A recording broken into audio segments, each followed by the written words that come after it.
I've been doing my edges since the 6th grade when somebody child called me Megamind. And this comment here, man, this comment here made me feel like that pain done paid off. So, yes.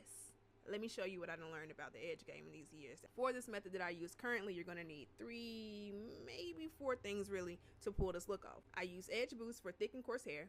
Got to be glued spike and glue, an edge brush, and some flat irons. You're going to want to start by brushing your hairs out if they looking like mine is. Here's a warning before we get into everything that's coming. If you are a part of the dramatic edge or the over-the-top baby hair smear campaigners, baby, you're going to want to go ahead and leave now, because we does it over the top here. We does it real big. Gotta cover the forehead up some way. Yeah, I have type 4 hair, and no edge control I've ever tried has held my hair without heat first. So step 1 for me is always going to be flat irons. You're going to want to pass through the edges with your flat iron first. No, we don't go straight into curling, because we want a good press first.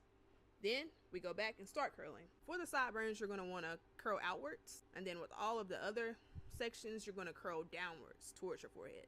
I like to curl in the side sections that I like to swoop in, if that makes sense. Here we're going to do a little location change, because baby, I needed a mirror. So you're going to want to put your edge control at the base of every swoop first. When we're swooping, you're going to want to use your comb portion for shaping.